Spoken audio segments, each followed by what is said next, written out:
Hello दोस्तों, good evening. कैसे हैं आप सब? आशा करते हैं आप सब अच्छे होंगे। तो दोस्तों, जैसा कि आप सब जानते हैं कि हम सब पढ़ रहे हैं एनसीईआरटी क्लास 12 जियोग्राफी मानव भूगोल के मूल सिद्धांत।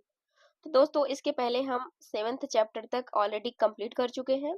आज हम देखेंगे अध्याय 8। आज चैप्टर 8 के बारे में देखेंगे। तो यह जो चैप्टर हमारा है परिवहन और संचार से रिलेटेड है। यह चैप्टर जो हमारा है परिवहन और संचार से रिलेटेड है। तो आज हम परिवहन देखेंगे और संचार के बारे में जानेंगे। तो चलिए हम शुरू करते हैं। परिवहन और संचार।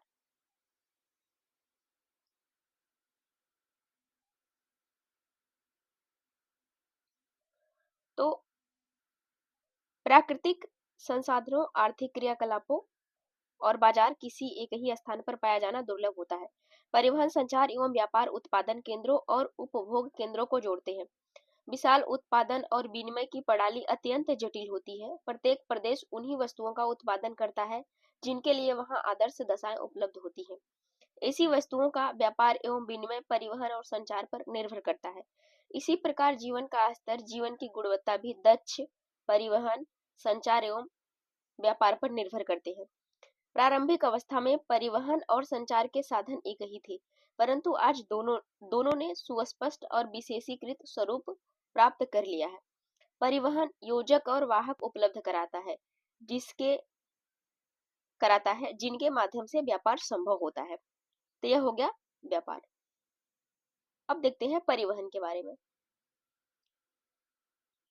परिवहन परिवहन व्यक्तियों और वस्तुओं का एक स्थान से दूसरे स्थान तक वहन करने की सेवा या सुविधा को कहते हैं। यानी जब हम किसी वस्तु को एक दूसरे स्थान से दूसरे स्थान पर ले जाते हैं तो उसको हम क्या कहते हैं? वह परिवहन के माध्यम से हम ले जाते हैं, किसी न किसी साधन का उपयोग हम करते हैं, तो उसे हम परिवहन कहते हैं।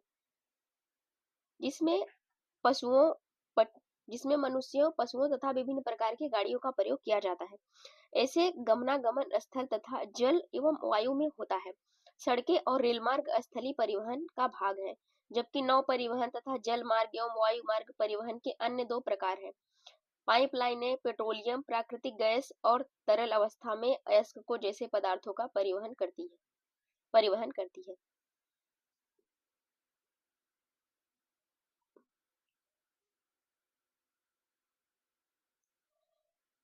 इसके अतिरिक्त परिवहन आज की आधारभूत आवश्यकताओं की संतुष्टि के लिए रचा गया है। एक संगठित सेवा उद्योग है। इसके अंतर्गत परिवहन मार्गों, लोगों और वस्तुओं के वहन हेतु गाड़ियों, मार्गों के रखरखाव और लदान उतराव एवं विवरण का निपटान करने के लिए संस्थाओं का समावेश किया जाता है। प्रत्येक देश ने प्रतिरक्षा उद्देश्यों के लिए विभिन्न प्रकार से परिवहन का विकास किया है। दक्ष संचार व्यवस्था से युक्त आश्वासित एवं तीव्रगामी परिवहन प्रकीर्ण लोगों के बीच सहयोग एवं एकता को प्रोन्नत करता है। अब देखते हैं परिवहन जाल क्या होता है। परिवहन जाल क्या होता है? तो अनेक स्थान जिन्हें परस्पर मार्गों की श्रेणियों द्वारा जोड़ दिए जाने पर जिस प्रारूप का निर्माण होता है उसे हम परिवहन जाल कहते हैं। यहाँ कहने का मतलब है कि जिन्हें परस्पर मार्गों की श्रेणियों द्वारा जोड़ दिया जाता है, जिस प्रारूप का निर्माण होता है उसे हम परिवहन जाल कहते हैं।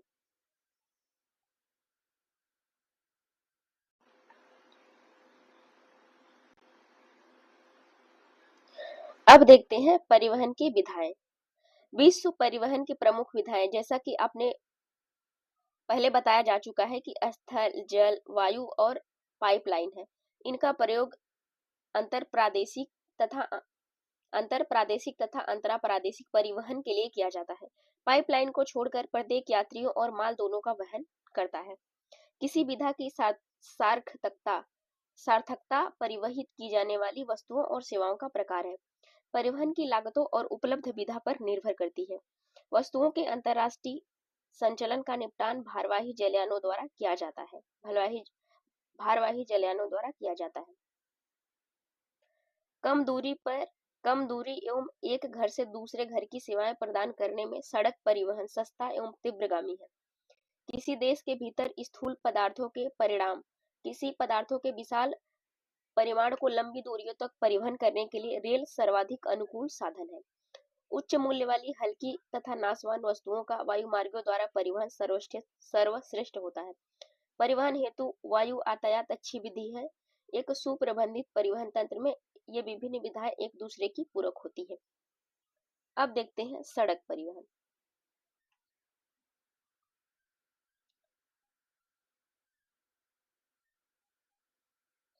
अब देखते हैं सड़क परिवहन। अधिकांश वस्तुओं एवं सेवाओं का अधिकांश संचलन स्थल पर होता है। आरंभिक दिनों में मानव स्वयं वाहक वाहक थे। क्या आपने कभी किसी, जैसे पहले होता क्या था कि डोली और पालकी में 4 व्यक्तियों के द्वारा दुल्हन को उतारा जाता था, उन्हें भारत में कहार कहा जाता है, ले जाते हुए देखा है? तो जैसा कि पहले आपने देखा होगा, बहुत लोगों ने नहीं देखा होगा, तो पहले ऐसा ही होता था। बाद के वर्षों में पशुओं का उपयोग बोझा ढोने के लिए किया जाने लगा। क्या आपने कभी खच्चरों, घोड़ों, ऊंटों को ग्रामीण क्षेत्रों में सामान ढोते हुए देखा है? पहिए के आविष्कार के साथ गाड़ियों और माल डिब्बों का प्रयोग महत्वपूर्ण हो गया है। परिवहन में क्रांति 18वीं सदी में भाप इंजन के आविष्कार के बाद आई। जो परिवहन की क्रांति है वह 18वीं सदी में भाप इंजन के आविष्कार से आई थी। तो आप हमें कमेंट बॉक्स में बताइएगा, भाप इंजन का आविष्कार किसने किया था? पहला क्वेश्चन है।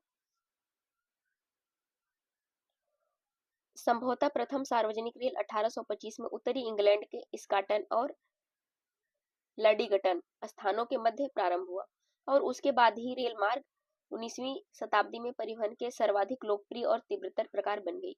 रेल मार्गों ने संयुक्त राज्य अमेरिका के आंतरिक महाद्वीपीय क्षेत्रों को वाणिज्यिक, कृषि, खनन एवं विनिर्माण के लिए खोल दिया। अंतर्दहन इंजन के आविष्कार ने सड़कों की गुणवत्ता और उन पर चलने वाले,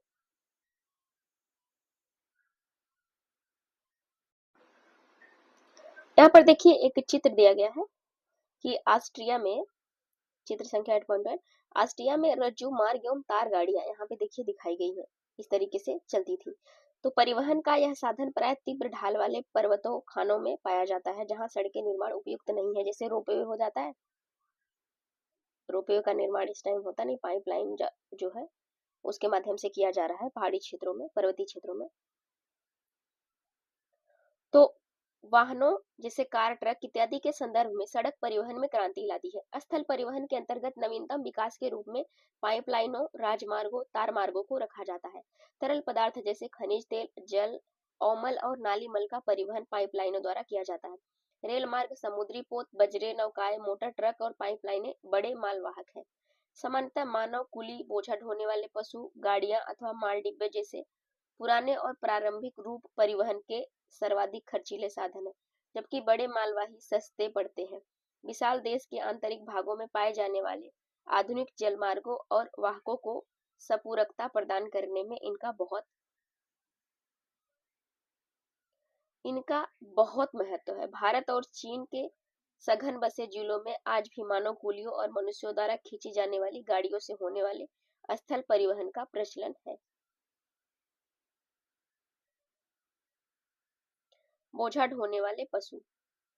घोड़ों का प्रयोग पश्चिमी देशों में भी भारवाही पशुओं के रूप में किया जाता है। कुत्तों एवं रेंडियरों का प्रयोग उत्तरी अमेरिका, उत्तरी यूरोप और साइबेरिया के हिमाच्छादित मैदानों में स्लेज को खींचने के लिए किया जाता है। पर्वतीय प्रदेशों में खच्चरों को वरीयता दी जाती है, जबकि ऊंटों का प्रयोग मरुस्थलीय क्षेत्रों में कारवाओं के संचालन में किया जाता है। भारत में बैलों का प्रयोग छकड़ों को खींचने के लिए किया जाता है।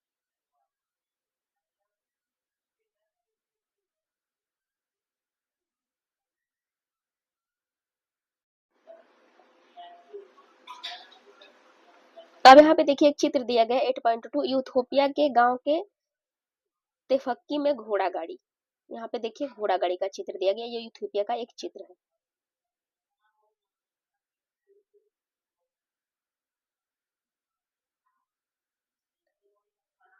सड़कें, छोटी दूरियों के लिए सड़क परिवहन का रेल परिवहन की अपेक्षा आर्थिक दृष्टि से लाभदायक होता है। सड़कों द्वारा माल का परिवहन महत्वपूर्ण होता जा रहा है, क्योंकि इसके द्वारा घर घर वस्तुओं को पहुंचाया जा सकता है। कच्ची सड़कें यद्यपि निर्माण की दृष्टि से सरल होती है, सभी वस्तुओं के प्रभावी व प्रयोग योग्य नहीं होती है। वर्षा ऋतु में इन पर मोटर वाहन नहीं चलाए जा सकते। यहाँ तक कि पक्की सड़कें भी अत्यधिक भारी वर्षा एवं बाढ़ के समय गंभीर रूप से प्रभावित हो जाती हैं, जैसा कि इन सब से आप परिचित जरूर होंगे, अवश्य होंगे, जा सकते हैं। ऐसी परिस्थिति में रेल मार्गों के साथ ऊंचा भराव और रेल परिवहन सेवाओं का रखरखाव एक प्रभावी समाधान है। किंतु रेल मार्ग छोटे होने के कारण विशाल और विकासशील देशों की आवश्यकताओं को कम लागत पर पूरा नहीं कर पाते। इसी प्रकार सड़कें किसी भी देश के व्यापार और वाणिज्य को विकसित करने एवं पर्यटन को बढ़ावा देने में महत्वपूर्ण भूमिका निभाती हैं। विकसित एवं विकासशील देशों में सड़कों की गुणवत्ता एवं पर्याप्त अंतर पाया जाता है, क्योंकि सड़कों के निर्माण व उनके रख रखाव पर भारी खर्च आता है। विकसित देशों में अच्छी गुणवत्ता वाली सड़कें सर्वत्र पाई जाती हैं और तीव्रगामी संचलन के लिए मोटर मार्गों, ऑटो वाहन, जर्मनी और अंतरराज्यीय जलमार्गों के द्वारा लंबी दूरियों को जोड़ती है। भारी बोझ को ढोने वाली बड़े आकार एवं शक्ति वाली लारियां एक सामान्य बात है, परंतु दुर्भाग्य से विश्व का सड़क तंत्र भली प्रकार विकसित नहीं हो पाया। विश्व की कुल मोटर वाहन चलाने योग्य सड़कों की लंबाई 1,00,000 किलोमीटर है, जिसका 33% भाग उत्तरी अमेरिका में पाया जाता है। सर्वाधिक सड़क घनत्व और सबसे अधिक वाहनों की संख्या पश्चिमी यूरोप की तुलना में इस महाद्वीप में पाए जाते हैं। इस तथ्य इस बात की ओर संकेत करते हैं कि विश्व में सड़कों के विकास में प्रादेशिक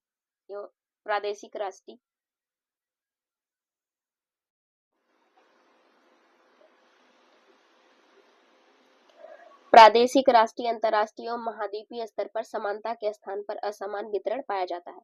यातायात प्रवाह। पिछले कुछ वर्षों में सड़कों पर यातायात में नाटकीय वृद्धि हुई है।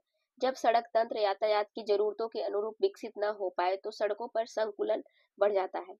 नगरों की सड़कों पर दीर्घकालीन संकुलता पाई जाती है। यातायात के शीर्ष, उच्च बिंदु और गर्त, निम्न बिंदु सड़कों पर दिन के विशेष समय पर देखे जा सकते हैं। काम के समय से पहले और बाद में विश्व के अधिकांश नगर सड़कों पर पाई जाने वाली यातायात संकुलता की समस्या का सामना कर रहे हैं। अब यहाँ पे देखिए कि बेहतर कल के लिए इन पंक्तियों पर विचार कीजिए। नगरीय परिवहन समाधान, उच्चतर पार्किंग शुल्क, सामूहिक शीघ्र संचरण एमआरटी, सार्वजनिक बस सेवा में सुधार, परिवहन द्रुत मार्ग। यहाँ पे देखिए यह सब बनाया जा सकता है। अब हम बात करते हैं महामार्ग की।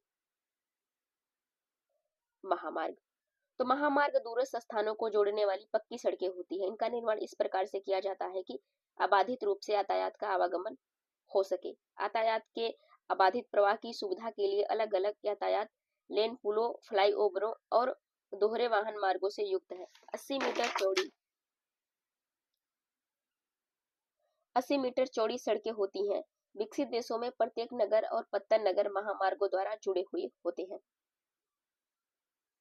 यहाँ पे देखिए एक चित्र दिया गया है 8.3। यहाँ पे लिखा है कि भारत धर्मावर्म टूनी राष्ट्रीय महामार्ग। यहाँ पे देखिए दिखाया गया है। महामार्ग जो होता है बहुत अच्छी सड़कें होती है, इस पे जो है कि कोई आपको दिक्कत नहीं होती है, किसी भी गाड़ी से आप जा सकते हैं। अब देखते हैं अमेरिका में महामार्गों का घनत्व तो उच्च है, जो लगभग 0.65 किलोमीटर प्रति वर्ग किलोमीटर है। प्रत्येक स्थान महामार्ग से 20 किलोमीटर की दूरी पर स्थित है। पश्चिमी प्रशांत महासागरीय तट पर स्थित नगर पूर्व में अटलांटिक महासागरीय तट पर स्थित नगरों से भली भांति जुड़े हुए हैं। इसी प्रकार उत्तर में कनाडा के, दक्षिण में मैक्सिको के नगरों से जुड़े हैं। ट्रांस कनाडियन महामार्ग पश्चिमी तट पर स्थित ब्रिटिश कोलंबिया प्रांत के वैंकूवर स्थान को पूर्वी तट पर स्थित न्यूफाउंडलैंड प्रांत के सेंट जॉन नगर से जोड़ता है तथा अलास्का राजमार्ग कनाडा के एडमंटन को अलास्का के एकारेंज से जोड़ता है। निर्माणाधीन पान अमेरिकन महामार्ग, जिनके अधिकांश भाग का निर्माण किया जा चुका है, के द्वारा दक्षिणी अमेरिका, मध्य अमेरिका के देश तथा संयुक्त राज्य अमेरिका तथा कनाडा भी आपस में जुड़ जाएंगे। यूरोप में वाहनों की विशाल संख्या तथा महामार्गों का सुविकसित जाल पाया जाता है, परंतु महामार्गों को रेल मार्गों एवं जल मार्गों के साथ कड़ी प्रतिद्वंदिता का सामना करना पड़ता है। रूस में यूराल के पश्चिम में स्थित औद्योगिक प्रदेश में महामार्गों के अत्यधिक सघन जाल का विकास हुआ है, जिनकी धुरी मास्को है। महत्वपूर्ण मास्को व्लादिवोस्टोक महामार्ग से पूर्व में स्थित प्रदेश की सेवा करता है। अत्यधिक विस्तृत भौगोलिक क्षेत्रफल के कारण रूस में महामार्ग इतने महत्वपूर्ण नहीं है जितने की रेल मार्ग है। रूस में रेल मार्ग का अच्छा विकास हुआ है, वहां उनको वरीयता दी जाती है रेल मार्ग को। चीन में महामार्ग प्रमुख नगरों को जोड़ते हुए देश में क्रीज क्रॉस करते हैं। उदाहरण के लिए ये सांसो वियतनाम सीमा के समीप, फिर संघाई मध्य चीन, ग्वांगजाओ दक्षिण एवं बीजिंग उत्तर को परस्पर जोड़ते हैं। एक नवीन महामार्ग तिब्बत क्षेत्र में चेगडू को ल्हासा से जोड़ता है। चेगडू को लहासा से जोड़ता है। यह जो स्थान है सब आपको जो है कि एटलस में देखनी चाहिए, इंपॉर्टेंट है सारे, क्योंकि परिवहन के दृष्टिकोण से ये बिल्कुल इंपॉर्टेंट है, तो इसको आप मार्क कर लीजिएगा अपने एटलस में। भारत के अनेक महामार्ग पाए जाते हैं जो प्रमुख शहरों और नगरों को जोड़ते हैं। उदाहरण स्वरूप अगर देखा जाए राष्ट्रीय महामार्ग की संख्या 7 जो कि वाराणसी को कन्याकुमारी से जोड़ती है, जो NH7 है, वह जो है आपको वाराणसी से कन्याकुमारी को जोड़ती है। अब यहाँ पे देखिए एक बिल्कुल इंपॉर्टेंट है, यहाँ पे देखिए कि देश का सबसे लंबा राष्ट्रीय महामार्ग निर्माणाधीन स्वर्णिम चतुर्भुज अथवा द्रुत मार्गों के द्वारा प्रमुख नगरों नई दिल्ली, मुंबई, बेंगलोर, चेन्नई, कोलकाता, हैदराबाद को जोड़ने की योजना है। ये स्वर्णिम चतुर्भुज जो है कि कई बार एग्जाम में पूछा भी जा चुका है, इसको आप बिल्कुल क्लियर कर लीजिएगा, कौन कौन से शहर, कौन कौन से राज्य इससे जुड़े हुए हैं स्वर्णिम चतुर्भुज से। अफ्रीका में महामार्ग उत्तर में स्थित अल्जीरियस को गुयाना के कोनार्की से जोड़ता है। अल्जीयर्स को गुयाना के कोनार्की से जोड़ता है। इस प्रकार कैरो केप टाउन से जुड़ा हुआ है। कैरो केप टाउन से इस प्रकार से वह जुड़ा हुआ है।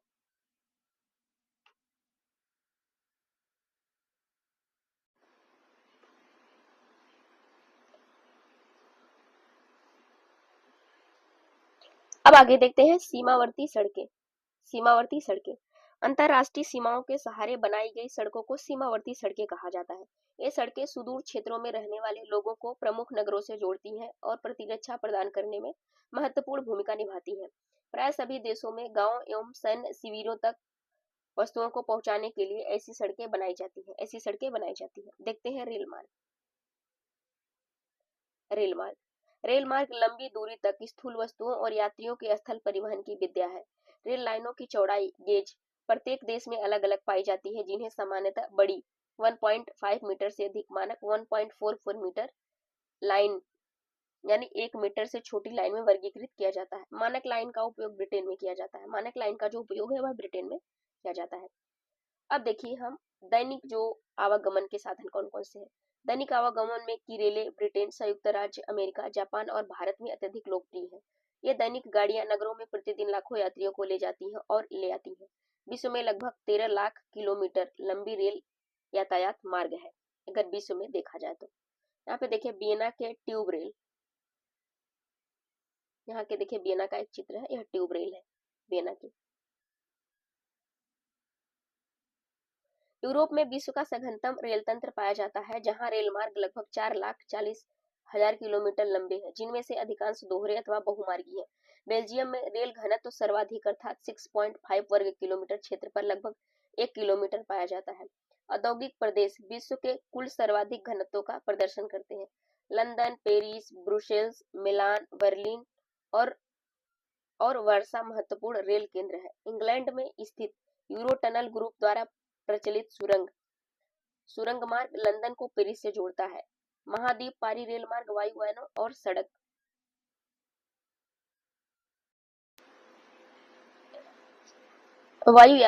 सड़क मार्गों के अपेक्षाकृत लोचदार तंत्रों की तुलना में अपना महत्व खोते जा रहे हैं। यूराल के पश्चिम में अत्यंत सघन जाल से युक्त रूस में रेल मार्गों के द्वारा देश के कुल परिवहन का लगभग 95% भाग प्रतिबंधित होता है। मास्को रेलवे का महत्वपूर्ण मुख्यालय है, जहां देश के विस्तृत भौगोलिक क्षेत्र के विभिन्न भागों में प्रमुख लाइनें वितरित होती हैं। मास्को में भूमिगत रेल मार्ग और दैनिक आवागमन की गाड़ियां महत्वपूर्ण हैं। उत्तरी अमेरिका में सर्वाधिक विस्तृत रेल मार्ग तंत्र है, जो विश्व के कुल रेल मार्गों का लगभग 40% है। इसके विपरीत यूरोप के अन्य देशों में रेल मार्गों का प्रयोग यात्री परिवहन की अपेक्षा अधिकतर लंबी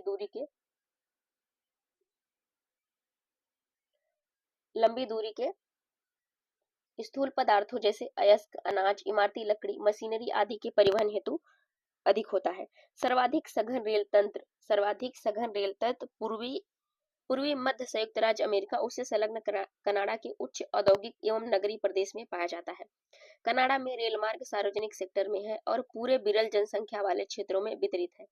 महाद्वीप पारी रेल मार्गों द्वारा गेहूं और कोयले के भार के अधिकांश भाग का परिवहन किया जाता है।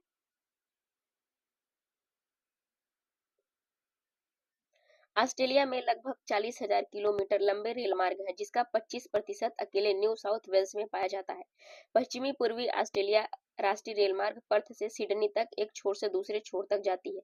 न्यूजीलैंड में रेल मार्ग मुख्यतः उत्तरी द्वीप में पाए जाते हैं, जो कृषि क्षेत्रों को अपनी सेवाएं प्रदान करते हैं। दक्षिणी अमेरिका में रेल मार्ग दो प्रदेशों में सघन है, जिसके नाम है अर्जेंटीना के पंपास तथा ब्राजील के कॉफी उत्पादक प्रदेश। ये दोनों प्रदेशों में दक्षिणी अमेरिका के कुल रेल मार्गों का 40% भाग पाया जाता है। दक्षिणी अमेरिका के शेष देशों में केवल चिली एकमात्र ऐसा देश है जहां महत्वपूर्ण लंबाई के रेल मार्ग हैं, जो तटीय केंद्रों को आंतरिक क्षेत्रों में स्थित खनन स्थलों को जोड़ते हैं। पेरू, बोलिविया, इक्वाडोर, कोलंबिया और वेनेजुएला में छोटे एकल मार्ग वाली रेल लाइनें पाई जाती हैं, जो पत्तनों को आंतरिक क्षेत्रों के साथ अंतर जोड़क योजकों के बिना जोड़ते हैं। तो यह कुछ क्षेत्र हो गए, इनको आप एटलस में देख लीजिएगा मैप में।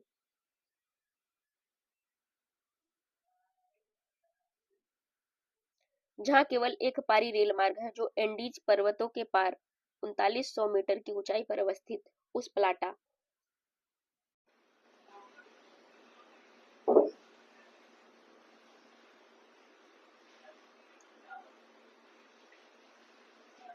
उस प्लाटा दर्रे से गुजरता हुआ ब्यूनस आयर्स अर्जेंटीना को वालपैराइजो से मिलाता है। यह एक मार्ग है। एशिया में जापान, चीन, भारत के सघन बसे हुए क्षेत्रों में रेल मार्गों का सघनतम घनत्व पाया जाता है। अन्य देशों में अपेक्षाकृत कम रेल मार्ग बने हैं। विस्तृत मरुस्थलों और विरल जनसंख्या के प्रदेशों के कारण रेल सुविधाओं का न्यूनतम विकास हुआ है। क्या आप जानते हैं? यहाँ पे देखिए एक बात कही गई है। क्या कहा गया है?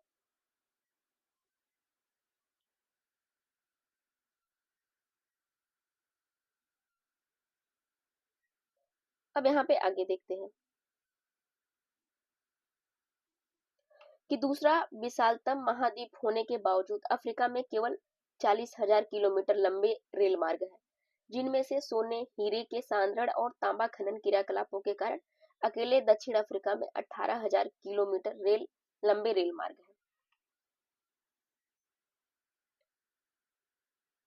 महाद्वीप के प्रमुख रेल मार्ग है वेनेजुएला रेल मार्ग, जो अंगोला से कटंगा, जाम्बिया तांबे की पेटी से होकर जाता है।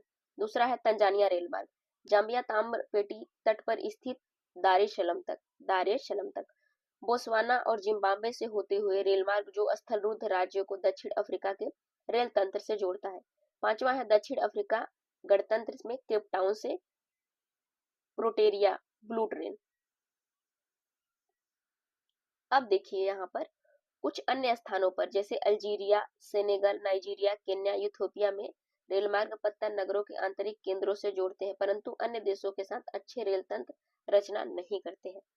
पार महाद्वीपीय रेल मार्ग महाद्वीपीय रेल मार्ग पूरे महाद्वीप से गुजरते हुए इनके दोनों छोरों को जोड़ते हैं। इसका निर्माण आर्थिक और राजनीतिक कारणों से विभिन्न दिशाओं में लंबी यात्राओं की सुविधा प्रदान करने के लिए किया गया था।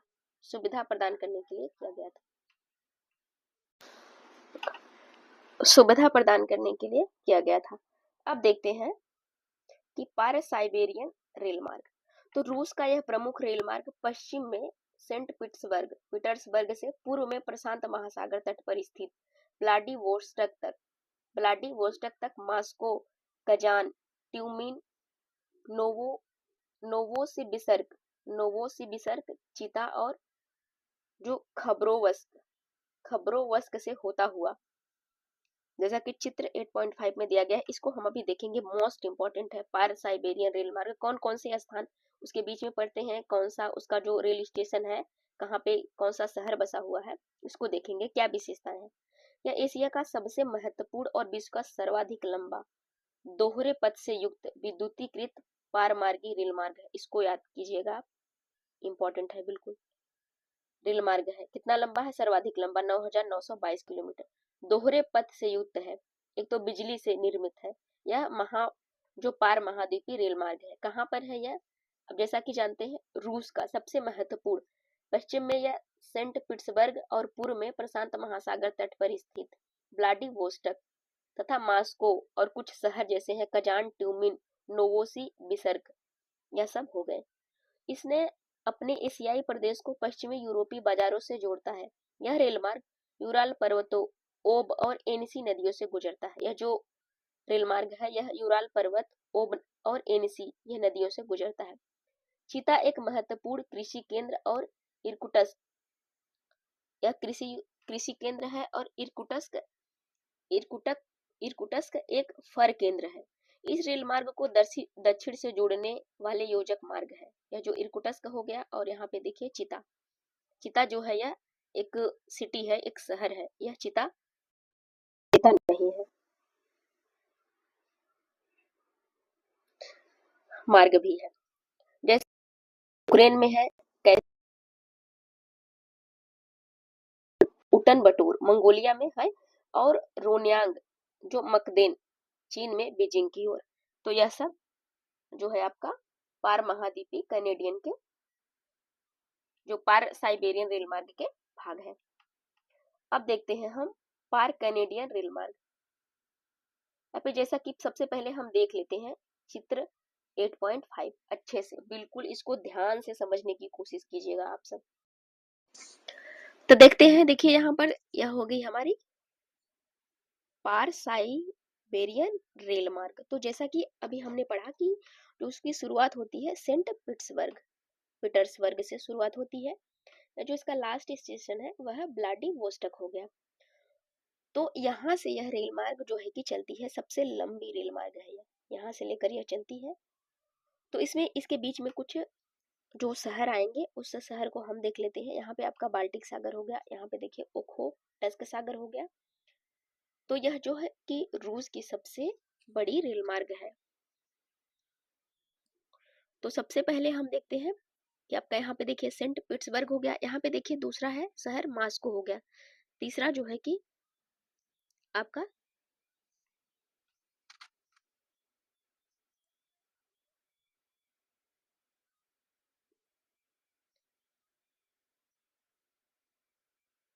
कजान हो गया, तीसरा आपका कजान हो गया। उसके बाद देखते हैं यूके टोराइनिनबर्ग, यहाँ पे देखिए टोरी यूके टोरिनबर्ग। और इसके आपका हो गया आगे कि ट्यूमिन ओमस्क, अगला जो है ओमस्क। यहाँ पे देखिए आपका उसके बाद है कि नोवोसिबिर्स्क और यहाँ पे देखिए कि क्रास्नोयार्स्क, ये हो गया आपका। यहाँ पे देखिए अंगास्कर्क, उसके बाद हो गया चिता, उसके बाद देखिए खबोरोवस्क। कुछ यह स्थान है, कुछ शहर है, इसको आप जब मैप पढ़िएगा, एटलस पढ़िएगा, जब भी आप मैपिंग की क्लास किसी भी टीचर से पढ़िएगा या फिर खुद से मैपिंग कीजिएगा, तो इसको जो है पार साइबेरियन रेल मार्ग है, इसको जरूर याद रखिएगा, कहाँ कहाँ से किस किस शहर से यह होकर गुजर रहा है। तो उन सब शहरों का नाम जो है कि आपके एटलस में प्रदर्शित होना चाहिए। तो वह सब आप जरूर देख लीजिएगा क्योंकि मोस्ट इंपॉर्टेंट है आपके एग्जाम के दृष्टिकोण से। तो ये सबसे पहले हमने देख लिया कि पार साइबेरियन रेल मार्ग जो कि यह रूस का एक सबसे बड़ा रेल मार्ग है, विश्व का अगर देखा जाए तो सबसे बड़ा रेल मार्ग है। अब चलिए हम आगे देखते हैं।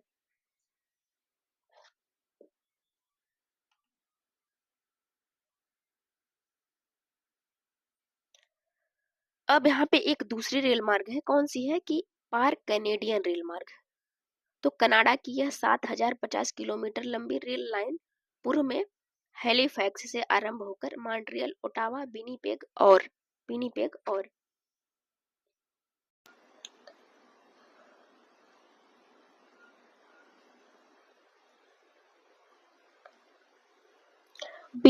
और कैलगरी से होती हुई पश्चिम में प्रशांत तट पर स्थित वैंकूवर तक जाती है, जैसा कि चित्र 8.6 में दिखाया गया। इसका निर्माण जो हुआ था 1886 में मूल रूप से एक संधि के अंतर्गत पश्चिमी तट पर स्थित ब्रिटिश कोलंबिया को राज्यों के संघ में सम्मिलित करने के उद्देश्य से किया गया था। बाद के वर्षों में क्यूबेक, मॉन्ट्रियल औद्योगिक प्रदेशों को प्रेरी प्रदेश की मेखला और उत्तर में शंकुधारी वन प्रदेश से जोड़ने के कारण इस रेल मार्ग का महत्व बढ़ गया। इस प्रकार इस प्रदेश में से कुछ दूसरे का संपूरक बन गया है।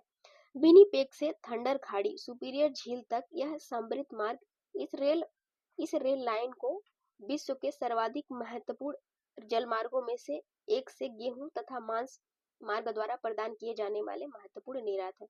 यह लाइन कनाडा की आर्थिक धमनी है अगर देखा जाए तो। अब इसको भी हम देख लेते हैं मैप के माध्यम से, जैसा कि चित्र 8.6 दिया गया है।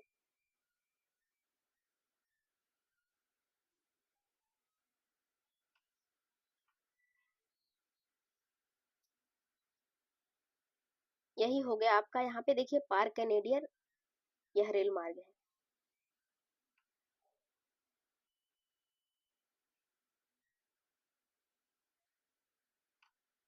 यहाँ पे देखिए यह हो गया आपका पार कैनेडियन रेल मार्ग। तो इसको हम देख लेते हैं। सबसे पहले हम बाउंड्री देख लेते हैं। यहाँ पे देखिए सबसे पहले यह आपका ग्रीनलैंड हो गया, यहाँ पे देखिए बफिन सागर हो गया, यहाँ पे ब्यूफोर्ट सी हो गया। इसके बाद यह आपका कनाडा से संबंधित है, इसका नाम भी कनाडा से रिलेटेड है। यहाँ पे देखिए हडसन की खाड़ी हो गई, लेब्राडोर सी हो गया। इसके बाद अब हम देखते हैं यह जो पार कैनेडियन रेल मार्ग है कहाँ कहाँ से शुरू होता है, कितने कितने शहर इससे जुड़ते चले जाते हैं। आपका ये प्रशांत महासागर हो गया, सबसे पहले शुरू होता है वैंकूवर विक्टोरिया से। उसके पर यहाँ पे दूसरा इसका सिटी है कैमलूप्स, कैलगरी। तीसरा है रेगिना, चौथा है विनिपेग जो कि झील है एक। यहाँ पे देखिए कैडबरी, ओटावा, मॉन्ट्रियल, क्यूबेक। तो यह सब कुछ इंपॉर्टेंट शहर है, इसको आप अपने जो एटलस है उसमें मार्क कर लीजिएगा, बहुत इंपॉर्टेंट है। उसके बाद देखते हैं हम, आपका यहाँ पे देखिए हैलिफैक्स हो गया, सिडनी हो गया, यह इसका लास्ट स्टेशन है। यहाँ पे आपका ये हो गया संयुक्त राज्य अमेरिका, यहाँ पे देखिए अटलांटिक महासागर। तो यह हो गया पार कनाडियन रेल मार्ग, यह जो है कि दूसरा बड़ा रेल मार्ग है। तो दोस्तों जैसा कि आपने देख लिया इसको, ये दोनों बिल्कुल आप तैयार कर लीजिएगा बहुत अच्छे से, क्योंकि यह अक्सर एग्जाम में पूछा जाएगा। तो दोस्तों अब हम मिलेंगे आपको अगले पार्ट में, अगले लेक्चर में। तो आज के लिए इतना ही। Thank you so much. अपना ध्यान रखें, अपने दोस्तों को शेयर भी कर दें।